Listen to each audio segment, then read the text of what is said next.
जो कवासी लखमा के बारे में 2021-22 की घटना है, ईडी ने कार्रवाई की और 3 साल हो गए। 21-22 करें तो 25 लग गया। 3 साल बाद उसकी गिरफ्तारी हुई। अभी 16 दिसंबर से लेके 20 दिसंबर तक के विधानसभा सत्र था। अपने विधानसभा क्षेत्र के प्रश्न उन्होंने कवासी लखमा ने पूछ लिया। तारांकित प्रश्न था और उसमें उन्होंने पूछा और उसके उत्तर में लिखित उत्तर है, मंत्री जी ने स्वीकार किया कि आचार संहिता के समय पीडब्ल्यूडी विभाग से संबंधित था। आचार संहिता लगा हुआ था 14-15 मई के बाद, बजट में है ही नहीं, किसी विभाग से स्वीकृति नहीं, टेंडर नहीं और पुल निर्माण शुरू हो गया। और टेंडर तब खुला जिस दिन प्रश्न था। तो भ्रष्टाचार को उजागर उन्होंने किया। बिना टेंडर के, बिना स्वीकृति के आचार संहिता के समय वो पुल बन रहा था, एक नहीं 2-2 पुल। इस मामले को कवासी लखमा ने प्रमुखता से उठाया। सरकार दोषी अधिकारियों, ठेकेदारों पे खिलाफ कार्रवाई करने के बजाय 8 दिन के भीतर में ईडी कवासी लखमा उसके परिवार के लोगों के यहाँ छापे डाले। छापे में 1 रुपया भी नहीं मिला कवासी लखमा के यहाँ, 1 रुपया भी, कोई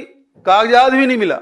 वैसे भी वो अनपढ़ है, उनके यहाँ कोई कागजात भी नहीं मिला। और उसके बाद उसको गिरफ्तार कर लिया गया। इसलिए गिरफ्तार किया गया कि उन्हें भारतीय जनता पार्टी की सरकार, जो विष्णुदेव साय की सुशासन वाली सरकार, उसके भ्रष्टाचार को उन्होंने उजागर किया। और बात यहीं तक नहीं रुकी। आप देखेंगे कुछ दिन बाद एक पत्रकार मुकेश चंद्रकार केवल उस सड़क के मामले में, उस सुकमा जिला या बीजापुर जिला में ऐसे सड़क जो सेंट्रल गवर्नमेंट से स्वीकृत है, एलडब्ल्यू क्षेत्र में जो फेज 1 फेज 2 में जो स्वीकृत किए, उस सड़क की स्वीकृति, और उस सड़क की स्वीकृति में यह है कि 50 करोड़ के जो सड़क है उसकी लागत बढ़ के 142 करोड़ हो गया।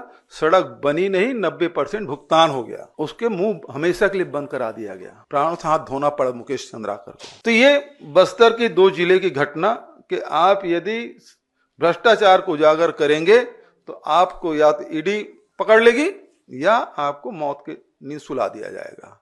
ये स्थिति है वहां।